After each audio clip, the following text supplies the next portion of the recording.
ప్రపంచవ్యాప్తంగా icon star Allu Arjun Pushpa 2 mania నడుస్తోంది. అయితే పుష్ప 2 సినిమాకు నార్త్ లో ఎక్కువ థియేటర్లు కేటాయించడం పైన కొందరు అసహనం వ్యక్తం చేస్తున్నారు.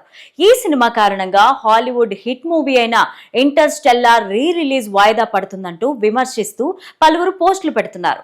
ఈ అంశంపైన తాజాగా బాలీవుడ్ నటి జాన్వీ కపూర్ స్పందించారు. Hollywood star director Christopher Nolan నటించిన ఈ చిత్రం 2014లో విడుదలైంది. ఈ మూవీ విడుదలై 10 ఏళ్లు పూర్తి చేసుకున్న సందర్భంగా దీన్ని ప్రపంచవ్యాప్తంగా రిలీజ్ చేయాలని మేకర్స్ అయితే భావించారు. అయితే పుష్ప 2 సినిమాకు ఎక్కువ శాతం ఐమాక్స్ థియేటర్లలో ఉండడం వల్ల ఇంటర్స్టెల్లార్ రిలీజ్ పోస్ట్ పోన్ అవుతుంది. దీంతో అసహనం వ్యక్తం చేస్తూ పోస్టులు పెట్టిన వారికి స్ట్రాంగ్ రిప్లై ఇచ్చింది జాన్వీ. పుష్ప 2 కూడా ఒక సినిమానే కదా, ఎందుకు దాన్ని మరొక మూవీతో పోలుస్తూ తక్కువ చేస్తున్నారు?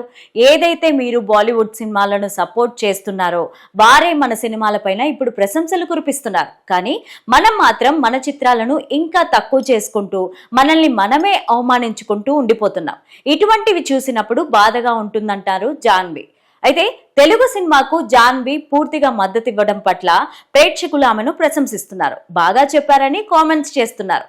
ఇక దేవరా సినిమాతో టాలీవుడ్ లోకి ఎంట్రీ ఇచ్చిన జాన్వీ నటన గ్లామర్ తో అందరినీ ఆకట్టుకున్నారు. అయితే ఈ మూవీ చిత్రీకరణ దశలో ఉన్న సమయంలోనే గ్లోబల్ స్టార్ రామ్ చరణ్ చిత్రంలో నటించే ఛాన్స్ కొట్టేశారు ఈ ముద్దుగుమ్మ. ఉప్పెన ఫేమ్ బుచ్చిబాబు సానా డైరెక్షన్ లో ఈ మూవీ తెరకెక్కుతోంది. RC16 అనే వర్కింగ్ టైటిల్ తో ఇటీవలే షూటింగ్ మొదలైంది.